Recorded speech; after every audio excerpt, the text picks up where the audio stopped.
Zein izan da zure erronkaik handiena, ibilbide guzti hontan? Bueno, nik esango nuke kirolean hemen daukat gainera aditu honbat eta aritua ere bai. Eta nik uste dut edozein esparrutan, bizitzako edozein esparrutan zaila dela gora iristea, baina zaila goien mantentzea dela, ez? Eta mantentze hori irautea, denboran irautea oso zaila da, ez? Eta askotan presioa ere, eta ez da fizikoki bakarrik, buruak ere bai, lan asko egiten du, eta guzti hori hor mantentzen nik uste dut hori dela erronkarik zaiena, ez? Behin iristea oso zaila da, baina hor mantentzea ia ezinezkoa da. Eta ingurua, ez? Inguru ona izatea, inguru egonkorra ukitzia... Bai, nik uste dut orokorrean, ez?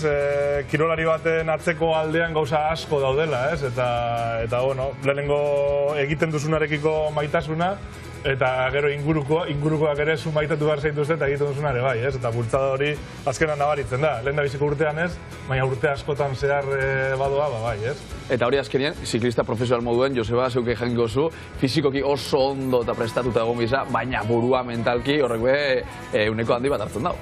Ba, eta egin bat eitzoletion bezala, azkenean gero da ere belaunaldi berriak datoztela eta zu ikusten duzu olatu hori datorrela eta momentu igual makadaldi puntutxu bat ere jasotzen baldin madezu geroz eta gertuago eta hortikan ateatzea ez da erresa izaten, orduan hor azkenean esperientzia izatea ere beharrezkoa da, zure esperientziare baloratzea eta norberak bere bidea egin. Ze askotan kanpotik datorren informazio guzti hori eta animoak eta hori kudeatzea ere ez da erresa izaten. Eta ez kirolia makarrikan. Bizitza. Bizitzan eta bertsotan, honintza. Ze gauza da kirolia fizikoki ondo emerrezu, mentalki ondo emerrezu, baina bertsotan mentalki ez baldin mazade ondo, eta ez baldin makazu egonkortasun bat. Nik uste dut azkenean, kirolean lehia dago, bertsotan ere badago lehia, baina azkenean kirola gertatzen da eta bertzako ere gertatzen dira esparru publikoan, eta hor oso importantea da ikusleak eta entzuleak dauden lekuetan zure ardatzetik ez mugitzea, bestela azkenean pixkat iparra galduta amaitu dezakezu ez.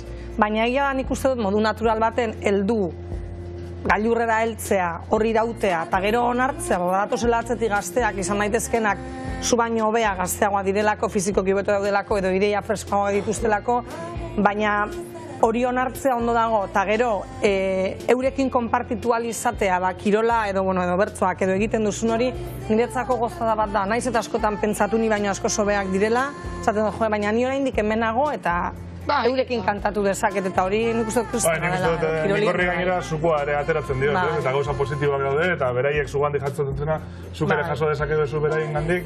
Okerrena nire kasuan izan da ere bai, lesioaren kontu hori, eta hori ere nik uste dut kirolit bizitzako momentu oso zaienetako bat dela, luze irauten du, eta balen esan duguna ez burua askotan ez dugu garrantzirik ematen, gero eta gehiago ematen zaio, baina ez kompetitzen zaudenean bakarrik, olaitzen zaudenean, deialketatik kanpo ere bai, eta nik askotan naiz eta fizikoki bete itxaroten duzu eguneko egunean egon behar duzula, eta plazara ateratzeko jendeak zugandik espero duen askotan hau da, eta hortik bera plazara ateratzea beldurra ematen du, edo jendeak iaz esango duen, edo nire maila hemen egon da orain nola aterako nahiz hemen, baina nik erabaki nuen ez, pausa emango dut, daukadan maila eman da, lesiotik atera, eta psikologetan ordaintzen ez duena, lagun fisioak ditut, eta psikologak ere lagunak bat ditut, baina azkenean da hori, askotan esaten, honek kalte egiten dit fizikoki, baina mentalki askotan ondo tortzen zait.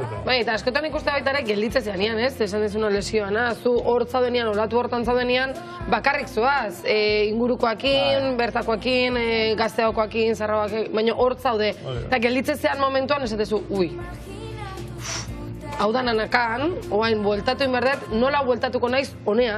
Zaila da, ez? Horregatik, beste planteamendu bat, bizitzak ikusteko beste era bat, eta mendiak igo daitezke era bide ezberdinetatik, ez? Eta askotan behian zaudenean, gero gorakoa fuertio da. Eta zezai askotan bebai, norberai egiz esatie, azkenien, bizitza behar dihue, baina momentu bat esatie, eski igual txarto nao, eski igual, ez da nire momentu, eta horri buelta moti, askotan ez da oso horrexa ez. Ez, baina, ikusi behar dezu, azkenean... Buelta man, ala onartu. Bai, Jon Maiari ikusi nion jarri zuen zareetan, nola ibilbideak dauden eta mendiko ibilbideak hor mantentzen direla, eta ondartzako desagertu egiten dira, eta beti berriak dira inor ez da leku beretik, ez? Eta mendiko ibilbidea, gure ibilbidea ere norbaitek erabiliko du, eta hor dago, eta horretik ere nola ere kirolan egindako bideo horrek zuretzako ere balio du, gero ere errezago bueltatzeko, eta beste batzuk ere erabiliko dute, gora iristeko ez, eta hori da, pizka bat horretik hartu duzu. Eta zuk bideo bat indezu, hori garbi dago, eta zure bidea jende asko da jarraitzen? Zu ikustezea erreferente bezala jende askontzako? Bueno, ez da erreferente ez, eta ala banaiz, pozik gainera ez, ilusioa egiten du beti horrek ez, eta etortzen dira tarteka gazteak, eta esate dizute, eta nik uste dut nolabait ere, ziur aski izango naizela, ez? Gauzak oker egiten dituena ere, askotan erreferente ez dakit, baina ikasten duzu beraien gandik, zerrez egin. Batzutan gehiagik. Eta, bueno, hortze saiatzen gara, eta bideak erreferente izan zaitezke, mutil batzuentzako, baita neskak orain ere herrikiroletan bidea egiten ari dira, eta beraien bidea gure aprobetsatu dezakete, nola ez, baina zaila da askotan, ez? Eta pauso horiek ematea bide berri horietatik, askotan gure bideo horretan edo gizonezkoa izan da kasu honetan 10 metro egitea, bestean metro bat egitea askotan esfortzu handia suposatzen du, ez?